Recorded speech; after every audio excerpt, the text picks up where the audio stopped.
There comes a point when every grower realizes that feeding plants from the surface has limits. Fertilizers stack up. Growth spikes and crashes. Soil becomes dependent instead of productive. That realization led me into older agricultural records and living traditions that treated roots not as passive feeders but as active partners in soil fertility. What emerged was an underground system so efficient that entire farming cultures relied on it instead of imported nutrients. Once understood and applied, it makes most expensive fertilizers unnecessary. Why surface feeding misses the real engine of growth. Plants do not absorb nutrients randomly. Roots actively negotiate with soil life, releasing sugars, acids, and enzymes in exchange for minerals and protection. When fertilizers flood the soil, this exchange shuts down. Roots stop signaling. Microbes starve. Nutrients remain unused or leach away. Ancient farmers learned that the real work happens underground, where roots and microbes cooperate continuously. How ancient systems built fertility through roots rather than inputs. Historical practices across Asia, Africa and Europe focused on root activation rather than nutrient addition. Crops were selected and rotated not just for yield, but for how their roots behaved underground. Deep-rooted plants mined minerals from subsoil. Fibrous-rooted plants fed surface microbes. Some species secreted compounds that unlocked phosphorus or calcium naturally. The soil was fertilized by behavior, not by product. What the underground root secret actually is. The secret is root-driven nutrient cycling. Certain plants stimulate microbial populations that convert unavailable minerals into plant-ready forms. Others pump excess sugars into the soil, feeding fungi that extend nutrient reach far beyond the root zone. When these plants are grown deliberately and managed correctly, they create a self-renewing fertility system. This is not companion planting as decoration.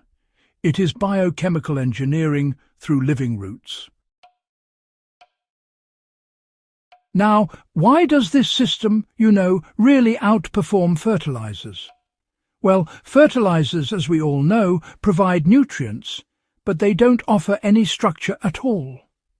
In contrast, root-driven systems give plants access to nutrients, maintain balance, and, importantly, get the timing just right. Nutrients are actually released when the plants demand them, not simply when they're applied. This means losses through leaching or volatilization drop sharply, quite a significant improvement. Soil structure, rather than collapsing, actually improves over time. Ancient farmers, in fact, trusted this system because it simply never ran out. So, how do we activate this underground network in modern soils? Well, the process, it all begins with plant choice, including deep tap-rooted species like daikon radish or comfrey, helps to break up compacted layers and brings minerals up from below. Adding legumes stimulates nitrogen-fixing bacteria, but you need to manage them by cutting, not by removing the roots. Incorporating grasses or cereals is also important, as they feed fungal networks through their dense root exudation. But honestly, the key step is leaving roots in the ground. When you cut plants at the surface, instead of pulling them up, the roots decay right there, feeding the microbes exactly where they live.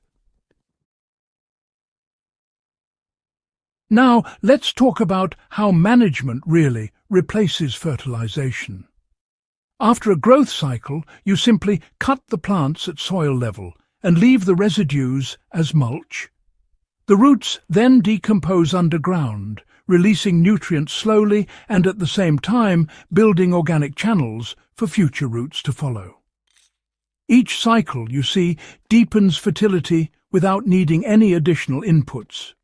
Watering and minimal disturbance help keep the whole system intact. But tilling, on the other hand, destroys fungal networks and, essentially, resets all your progress. So, what changes should you expect in your soil and crops? Well, within just a single season, you'll notice the soil becomes looser, darker, and frankly, more fragrant. Water infiltration, too, improves quite noticeably. Crops begin to show steady growth, rather than those sudden spikes you might have seen before.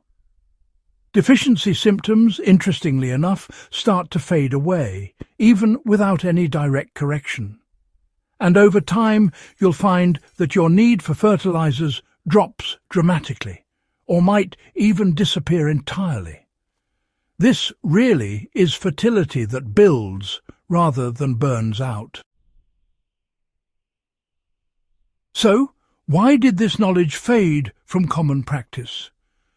Well, industrial agriculture favoured speed, uniformity, and solutions that could be easily transported. Root-driven fertility, on the other hand, is local, slow to standardise, and frankly, difficult to monetize. As a result, it survived mostly in traditional systems and, research papers rather than in mainstream manuals. Yet it never stopped working. Why does this underground secret matter now? Soil degradation, rising input costs, and environmental limits all demand systems that regenerate rather than simply extract. Root-driven fertility does exactly that. It turns plants into builders instead of just consumers. And, you see, this approach does not reject modern science. It actually fulfills it. What does all this teach us about long-term soil intelligence? The greatest lesson, I think, is humility. Plants evolved long before fertilizers, and they know how to feed themselves when allowed to do so. Ancient farmers observed this and, well, they aligned their practices accordingly. Recovering this knowledge requires patience, observation, and trust in biological systems. If this guide has changed how you think about soil and fertilization, please consider supporting Hydrohaven by subscribing, sharing this episode, and helping to preserve agricultural wisdom that replaces dependency with resilience.